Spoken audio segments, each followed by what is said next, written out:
life be like, wow, wow, yeah.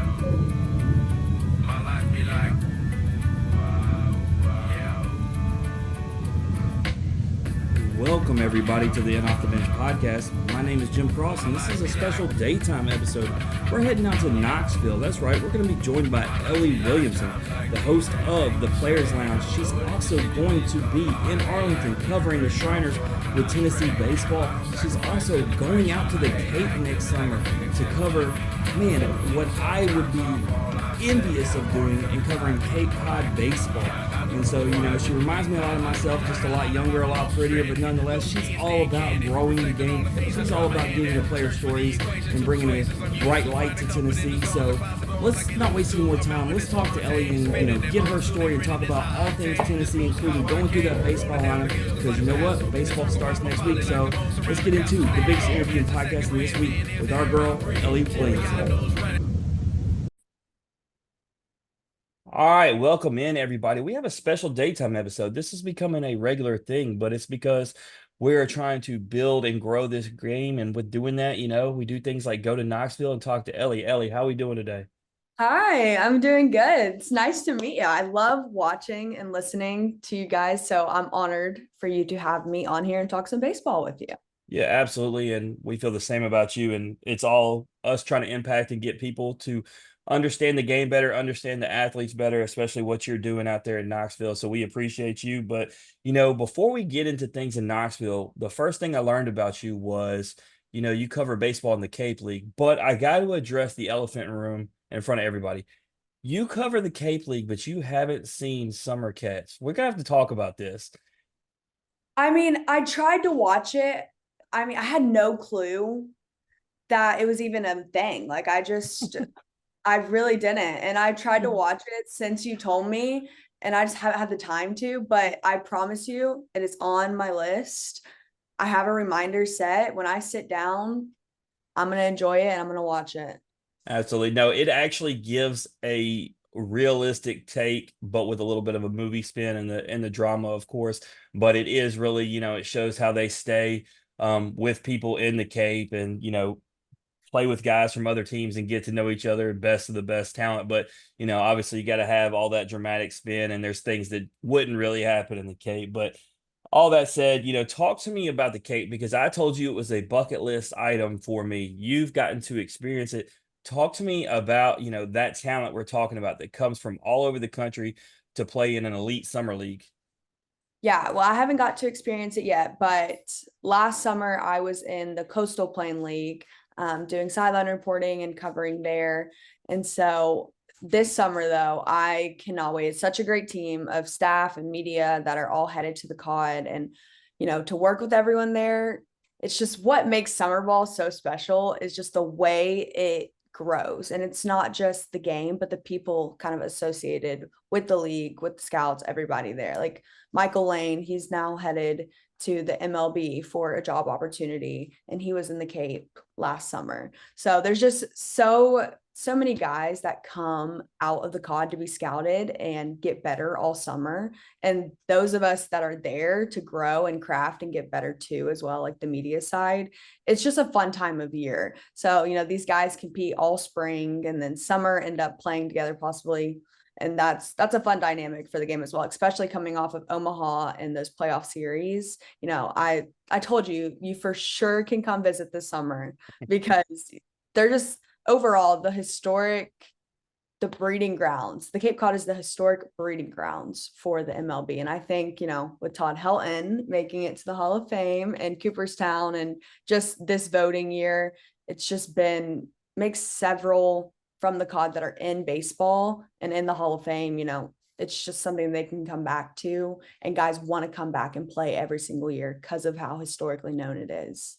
Yeah, and I think you hit the nail on the head when you talked about getting better, because so many of these guys we have on, and when we talk about their success, it all goes back to the summer, putting in the work, in the grind, getting the coaching, playing against the best. And, you know, that's such a big thing, and you mentioned like Omaha, right? So for Tennessee, obviously those guys are getting to Omaha, but for the teams that aren't making it there, they're able to get there early, go ahead and get that work in because they're not getting that same summer work and postseason work that those guys are. So what the Cape and the Coastal Leagues provide is an amazing thing for these guys to develop their talent.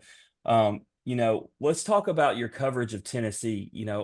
Obviously you get to do something that is really cool, something that we do here. You're passionate about all sports. You get to talk about all sports. Talk about how that came to be. You told me before this started that you were a student, you're in class, but with that, you get to navigate through the sports world. So talk about that. Yeah, so I'm still kind of putting together stats and media cards and different kind of information stuff for our Cape teams this summer. But right now, I produce a podcast style show. It's called The Players Lounge. And so with the game and it growing so fast, it's just so fun to watch. And I've noticed it in a big way. In Hoover last year, I was blessed to work with Taylor Brasher's team for the SEC, doing media coverage and content all week. So there were a lot of games going on, but it's kind of funny because the biggest fashion night of the year, sorry, I'm big on fashion, I love my fashion, but the biggest fashion night in the year is in the celebrity world is the same week as the Met. So at the Met, and we're at the Hoover Met, so in New York. So it's just kind of fun to have our own little Southern version of the Met in Hoover. And, the fans and everybody, they make that week so special. So if you saw the media piece with the kids of Hoover in the outfield, where there was kind of a really good friend of mine, he did that piece and we all laughed at all the kids out there. They just kind of brought a camera and a mic and just let them go crazy with it. So content like that and, getting the fans involved and being able to show athletes as people and human beings, because at the end of the day, they are, and just being able to capture that and share their story in a way they might not, that's kind of what we do at the Players Lounge. And that's stuff that it doesn't matter if I'm going in for a week to an event or if, I'm covering Tennessee baseball and daily press conferences, stuff like that. That's always the kind of side I kind of want to pull out, as well as, sticking to what the game is and the facts. But just the fan base, I think overall for college sports is growing at such large numbers. And I think we can kind of contribute that to social media for sure. But just also the televised games. Like I know Tennessee, we have 12 games televised this season on the network and streaming the other ones. But for kids to kind of see the game on their phone or on TV and see the sport, it's just a beautiful thing. And it's kind of why I love my career path, because you never know how a game, it's not just a winning, thing, but maybe watching a game and a loss even, and just keeping up with the story of sport may reach into someone's life and impact them. So I don't know, or maybe it just gives them a place to sit back and relax and enjoy. But, that's kind of what part of what I do at Tennessee is sharing. We're partnered directly with the university, with the Players Lounge. And we're a media platform. So I work in those spaces all the time and just, Well, all I think you'll be successful, and here's why. Through listening to you right there, very authentic, but talking about the importance of the game, the importance of the players. What you didn't say in through any of that was the importance of yourself, right? You're going to make it because you're spotlighting them and not yourself. The problem that some people have is they're worried about their own personal growth more than they are the game, the players, the sport, all that. And that's usually why they end up crashing and burning. And, what I want to see with your career, ironically, the very first female athlete we ever had on was Kennedy Smith, who was a track star down at Texas A&M. And she wanted to be in this world and she started navigating. She told us when she came on our show, and I got to follow her and watch her go through it. And she went through the grind of being through different sports on the sideline, doing different interviews. And now she's working with the Houston Texans in the NFL and all these different things. So it's cool to see if you grind through college and put in the work and the time, what can happen. Obviously men or women, but we love to see success with women in the sport with someone like you who could end up, shining on the other side. But I think doing it the right way, like you are, is going to be advantageous for you as opposed to, someone who's just, it's all about building your career, right? You're doing Tennessee baseball right now, which is a hot thing, and you're trying to promote these guys. And with that, let's get into it because the Shriners, I got to do it 2 years ago when they were in Houston. This year, they're going to be in Globe Life. You're going to be there.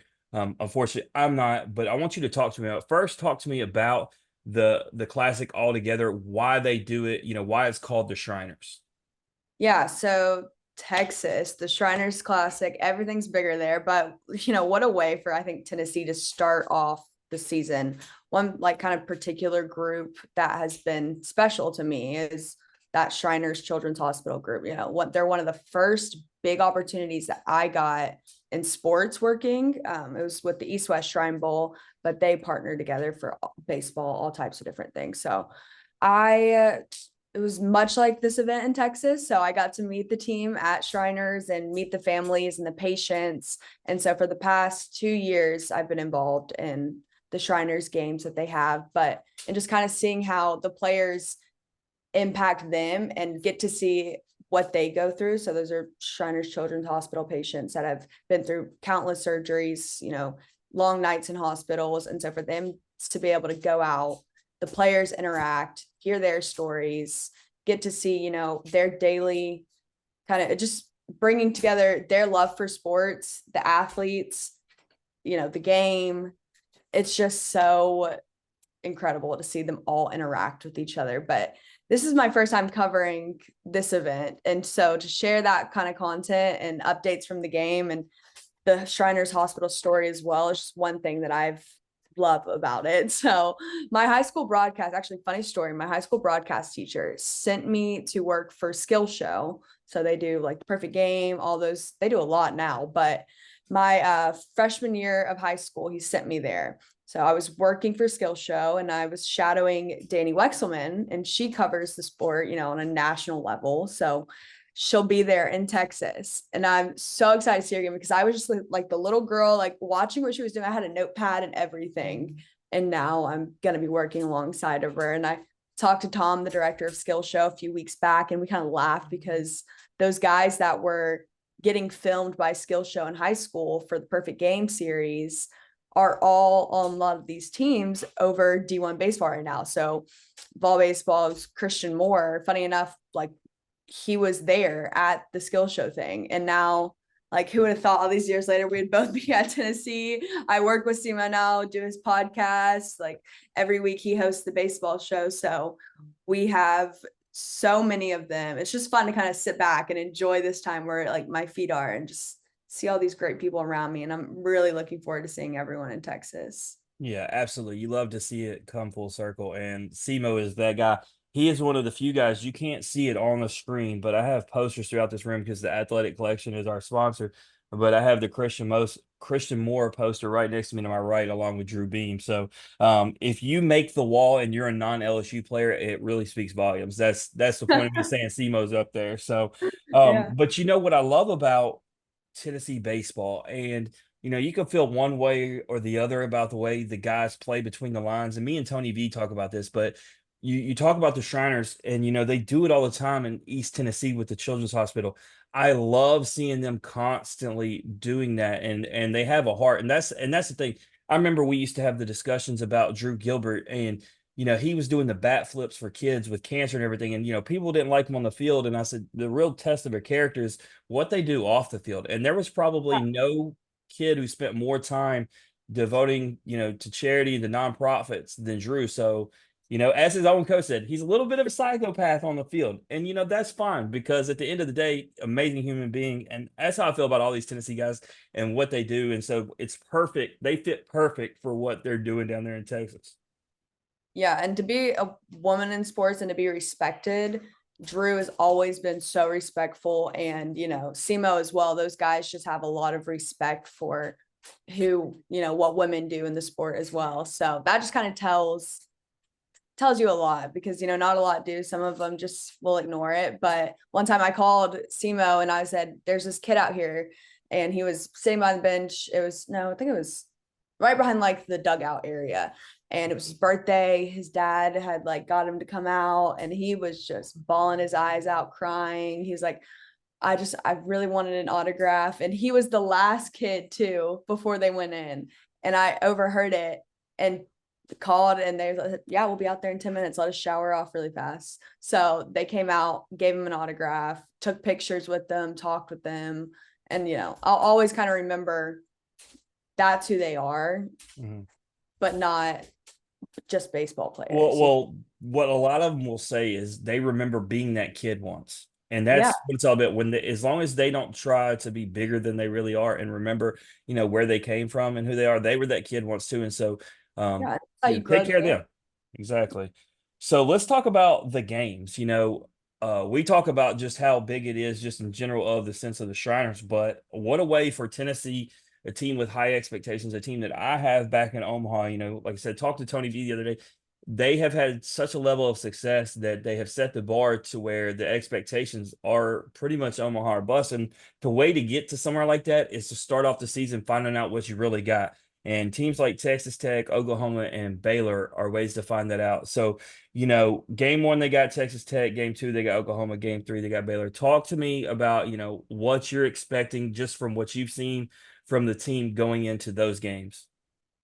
Yeah, I'll be honest. I'm still kind of looking at some different things and researching them, but the game will humble you for sure if you're not prepared and ready. And I think, you talked with Tony V yesterday, but in the past two press conferences that we've had with him, and just in every way possible about, trying to talk about positions and spots, he is not releasing anything at all just yet. He's very focused on his, group that he's got, his locker room and that environment. So I honestly feel like coming in, that's going to be a big advantage for those guys being so early in the season and getting this started.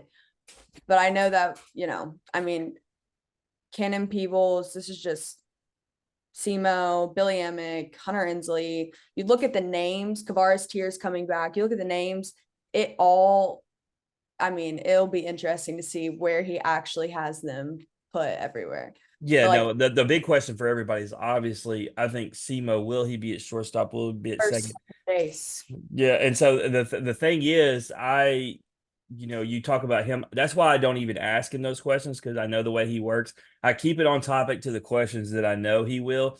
It's just like, everybody wanted me to ask the Zane Denton question, which I discussed with him off air. Those are the questions that'll annoy Tony, right? Keep it to questions that he wants to answer and talk to you about. And you mentioned it, and one of the guys, I got a couple of them you didn't mention. We had Dylan Dreiling on recently. Blake Burke, I expect, he still had a really good year last year, but still not to what he, wants, what he expects. And so expect him to bounce back. But that lineup is absolutely stacked. Rarely is a lineup so good that you could potentially lose a guy like Zane Denton and still be perfectly okay, because they're stacked. And like you said, there's a lot of guys who've been there before and maturing up. And, specifically talking about Semo and Burke, let me tell you, when I covered 2 years ago, both those guys hit bombs in Minute Maid. They've been there before.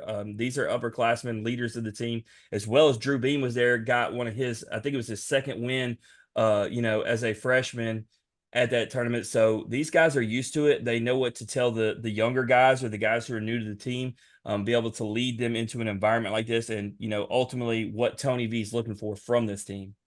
Yeah, because they were with Burke and Semo, and some of those guys were there with Jordan Beck and Evan Russell and Drew Gilbert. And so I think when you're talking about them being able to lead those guys with all the new transfers that we have, especially too, just they've really kind of helped that younger group. And the team are just, Semo worked his butt off. He waited, he was patient his freshman year. He got to learn, and then he worked his butt off at shortstop this fall and was able to, I think he really brought the team together right there. But I mean, a lot of high character guys, because they've all had to do that. If you go back, we had Trey Lipscomb. He waited 3 years behind Jake Rucker to get a spot. The outfield has been so deep and talented. Guys have had to wait 2 or 3 years. So yeah, but it shows what Tony V has there, because in a world of transfer portal, guys aren't bailing on Tennessee left and right because they have to wait. They're staying because they know that they'll get their turn, and when they get the turn, it'll be on an Omaha stage. yeah, and the outfield, Kavaris Tears, he's been the most consistent in the off season so far. They had a scrimmage last week where he really came in clutch for the inner squad, but they just had him with the Reading Champions program at a local elementary school this week on Tuesday. And so when I say like they all are around a community and are involved, I mean, they know what's at stake at the end of the day, and they're going to be able to flip that switch. But they've also worked for it and they've waited their turn, like you said, because KT could have gone anywhere. I mean, he's, he could have transferred out, gone anywhere. A lot of our guys that we have in our, on, the depth chart and on our roster, they could play anywhere, but they're staying for one reason only, to be coached by, Tony V, and also to have that environment and to have the locker room that they do. And, and that's what's bringing more guys in, like Cannon Peoples. Like, we had him on our show and we talked about the transition to SEC and the style of conditioning and everything that was new to him. But he's just such a genuine guy that he's really focused on his craft, and you can kind of get that vibe from him.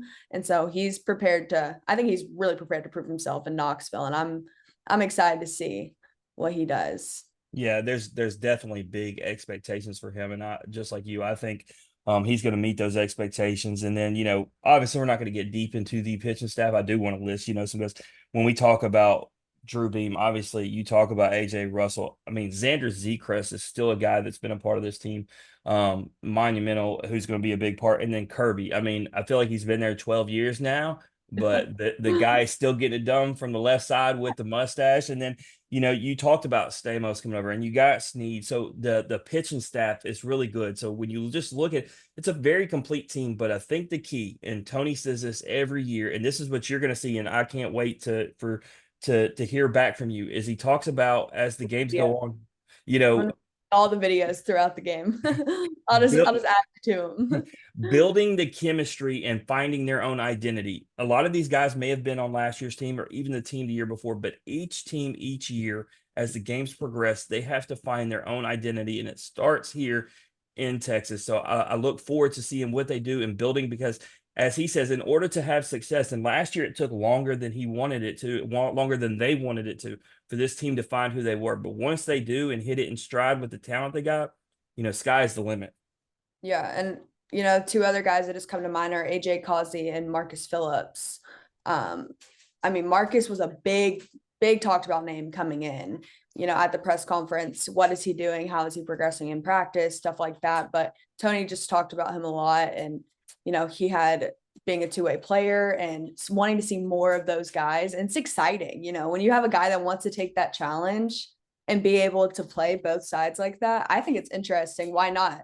At his age too, all the guys that I've asked and, that were good and, who can we bring on and look for, kind of Marcus Phillips, AJ Causey, those names just kept coming and kept coming. So I think there's some guys, there's some names that haven't been shared out there as much, but that's part of kind of what Coach V does. He puts them, like he's the last one that's dropping the roster out. Let's talk about it.